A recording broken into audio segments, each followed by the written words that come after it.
we're gonna tie the Killer Whisker, a salmon dry fly, actually a whisker because it got two wings up front. Obviously people calling them bomber everywhere, bomber only got one wing. So this Killer Whisker in the kit, what do you have? You actually have deer hair natural, deer hair in green for the butt section. You got your wing and your tail with calf tail. You got good quality hackle just like this one. This is genetic hackle they put in every kit. You have your tying thread, which is a 6/0 black, and you have hooks that are actually partridge, Daiichi bomber hook. Really, really good hook. So, let's begin. You got your tying threads. First of all, you would bring your thread all the way back to the hook bend.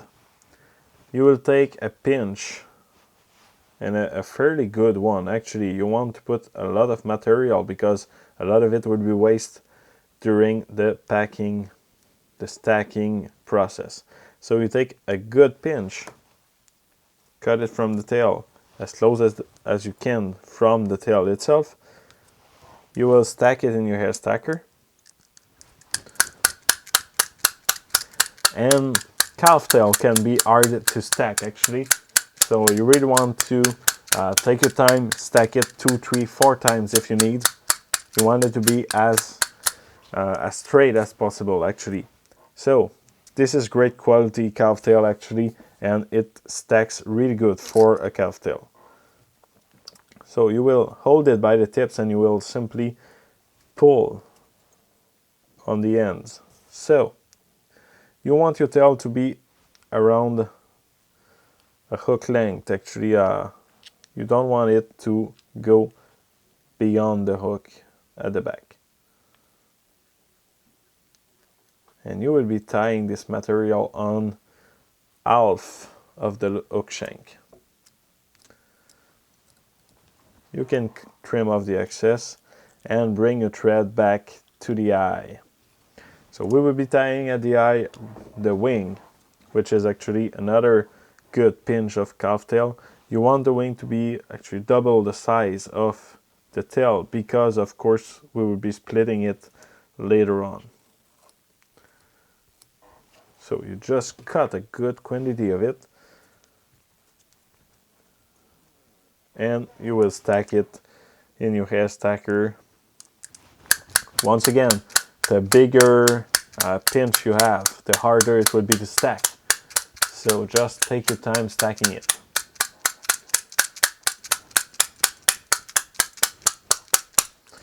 And you want it to be as straight as possible. So it is fairly straight actually. You would be tying it. Actually you want your wing to be from the point to the hook shank, so this length would be just perfect. Holding it this length, you will do one turn just on the wing itself. And you can do it actually a little bit longer, just like this. And you will be tying it all the way to the middle of the hook, where you of course cut the tail section. Now your wing is secure. You can bring your thread all the way back and start to wrap green deer body. So you take a lot of small pinch instead of trying to turn a whole bunch of deer hair. You really want a small pinch. It is easier to turn around the hook. It will be easier to control too. So you just do 2 turns, and I want to be cutting right away as close as I can the point of it. So when I will come back and trim everything, this part I won't have to care about. It is already done trim, and I won't be cutting actually my calf tail. So we keep going with the green deer hair. So we are taking small pinch.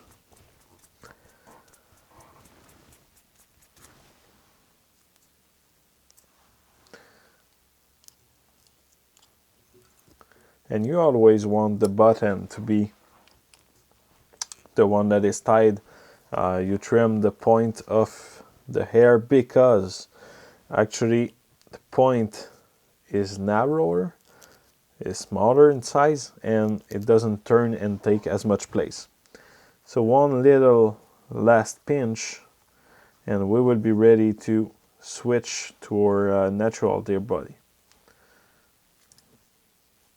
So you want it to be about 1/3 to 1/4 of the size of the body as green, and the rest of it is natural, of course. You want to stack it good. Actually, you can stack the back part of it, the green part of it, way a lot more than the natural deer body, because this is their belly actually. It is brighter, it look better, and it stack really better than natural deer body. There is different part of the body on the deer that spins different. Actually, you got some hair that will be suited for comparative, some hair that will be suited for big, large stacked fly like the belly, and you got the side and the back of it, which would be more of a muddler style hair. So, the first turn you want it to be stacked good, because it will make the difference between having green and gray, or greenish gray, a little bit of green bleeding through your gray. If you push it hard, you would have a straight separation. It will just look better. You keep going with your natural deer hair, and you want to go all the way up to the front with it.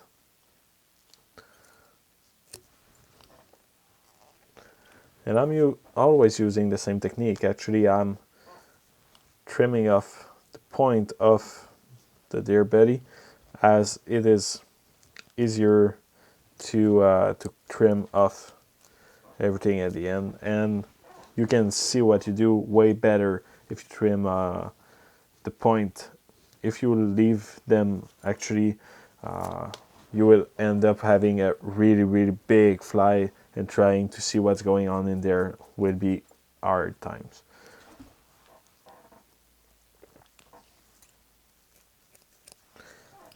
So you keep going.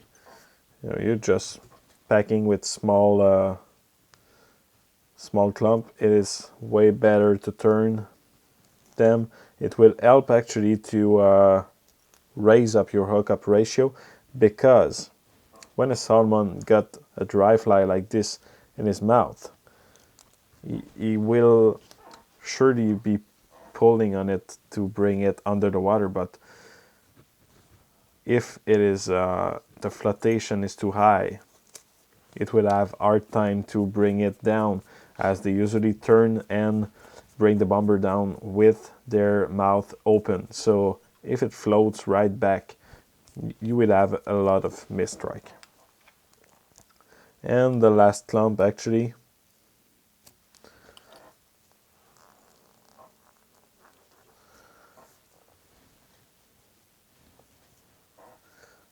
So I would be just pushing on the last one to make myself some room for my future head and wing place to be. I'm doing a couple of turns right in front of my deer body. Then I simply gonna do a little knot. One half inch is actually way more than needed, and I come with my wastebasket just to trim it away. First step, I'm always cutting the part where my hook point is, the belly of the fly. I want it to be as close as possible to the hook shank, just to increase your hookup ratio, because you don't want anything to interfere with your with the mouth of the fish actually going through the hook point. Once this is as close as you can start.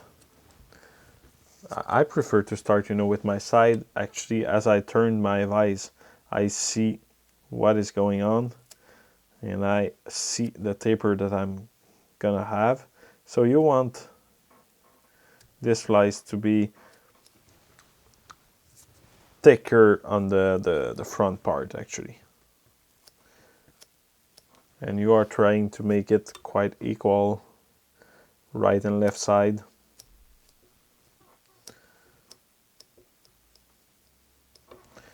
And then you go all the way up to the top of the fly, and it's the same thing. You want a taper.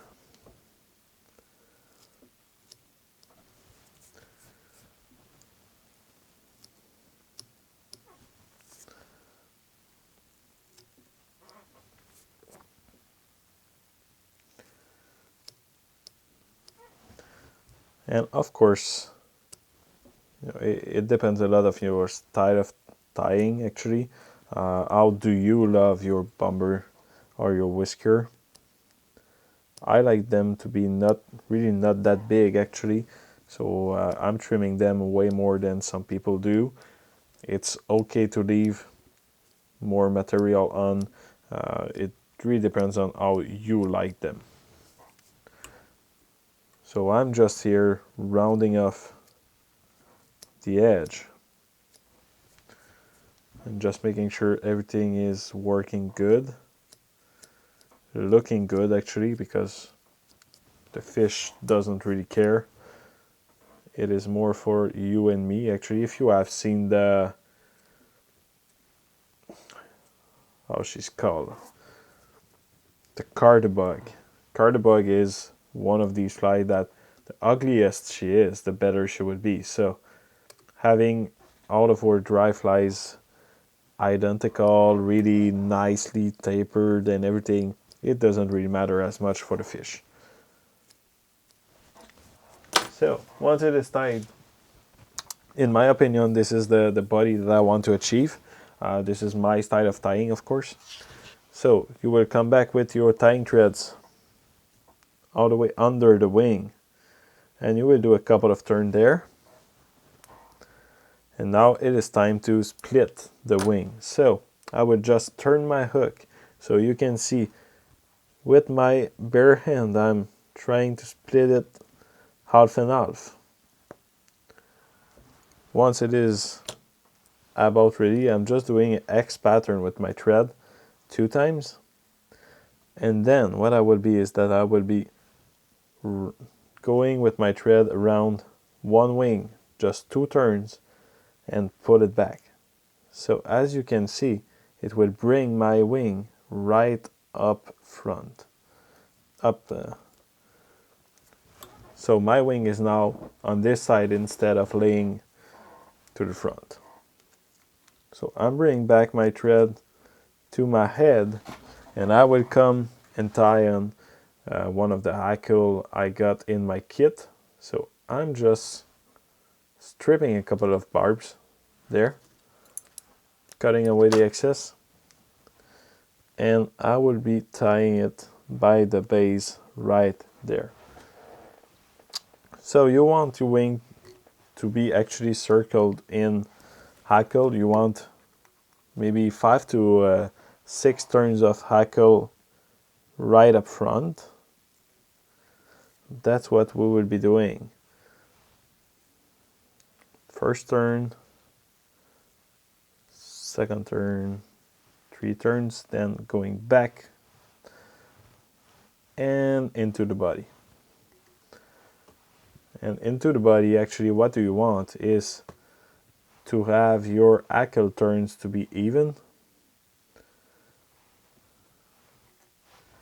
and you really don't need to go all the way to the back. Actually, I've seen some really good fly tires that stop at their hackle right at the color change for this fly. So with my tying threads, all I'm doing is One,